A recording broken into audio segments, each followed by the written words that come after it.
Kak, boleh Kak, jelaskan Kak, kami lah sudah baca ini esai Kakak tentang FGD sebagai sarana meningkatkan partisipasi masyarakat dalam penyusunan perencanaan desa. Boleh jelaskan dikit Kak sama kami Kak? Oke, FGD itu fokus grup diskusi ya.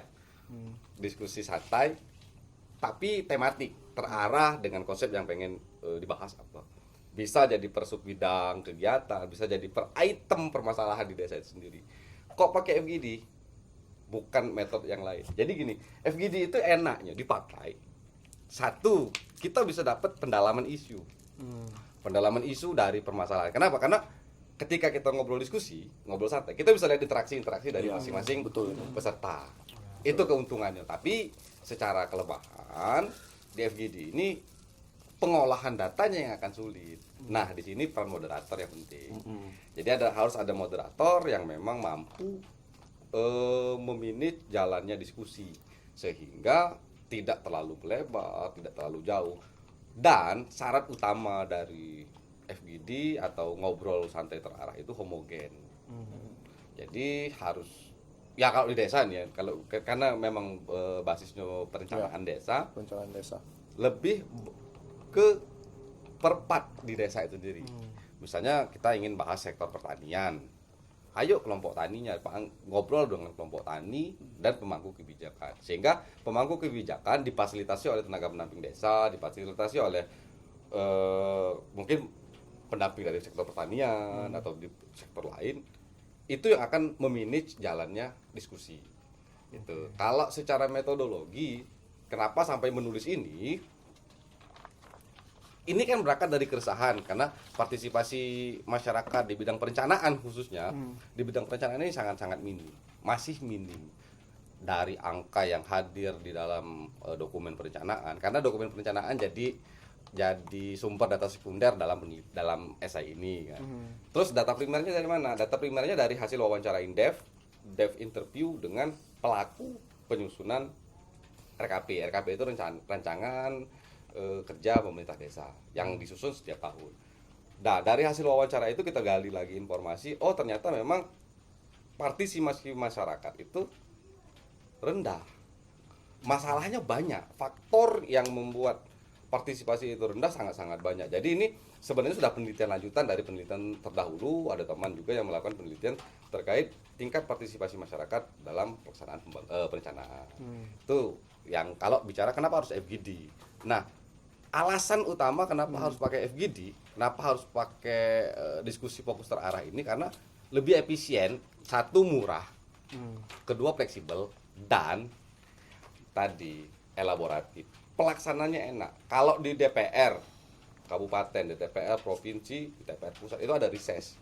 Kunjungan ke daerah pemilihan, terus menjaring aspirasi masyarakat. Loh, desa juga punya kan. Di desa itu ada DPR-nya desa ya BPD. Dipilih mewakili wilayah iya, mewakili kelompok perempuan iya. Betul. Artinya dari sini kita sudah lihat, kita sudah bisa menggambarkan oh iya BPD dari kampung A misalnya. Dia akan mengeneralisir atau membuat homogen satu kelompok dalam pencarian informasi seperti itu. Mungkin tanya satu itu Pak Denny. Kita bisa tadi analoginya di pemerintah kabupaten ada DPR, di desa juga punya sistem yang mirip gitu kan dalam mengeksekusi atau menjalankan fungsi-fungsinya tadi. Pertanyaannya dengan sistem tentunya banyak kita menerapkan FGD ya di corporate ada, kemudian di Pemdes ada, di Pemda ada begitu kan. Apa yang membedakan FGD yang mereka punya dengan yang ada di desa? Efektif enggak sih? Outputnya seperti apa? Oke. Kalau bicara efektif tentu akan sangat efektif ketika kita pakai diskusi yang terarah, ngobrol santai yang terarah. Satu, ada ruang kebebasan berpendapat dari masing-masing komunal. Misalnya komunal di sektor pertanian tadi, komunal perempuan. Tentu perempuan akan lebih nyaman membicarakan apa sih hajat kebutuhan mereka yang bisa diakomodir oleh negara, yang bisa di cover oleh negara. Ketika bicaranya sesama perempuan. Seperti itu. Nah, dari hasil keluhan masyarakat, dari hasil interaksi grassroots dari komunal yang ada dalam diskusi itu, nanti kita akan buat semacam pohon masalah. Buat pohon masalah sehingga Misal kita ambil contoh di sektor pertanian. Karena mungkin saya ambil sektor pertanian, kemarin ini masih 50-50 ya, pertanian dengan industri. Jadi di sektor pertanian misalnya permasalahannya A, latar belakangnya A, harapan outputnya A. Nah, dari pohon masalah ini menjadi satu kesatuan yang nantinya diterjemahkan dalam bentuk usulan masyarakat. Nah, ini yang akan dimuat ke dalam proses perencanaan di desa yang disusun setiap tahun. Kompatibel, pasti akan sangat kompatibel, tapi memang merubah kesadaran kolektif.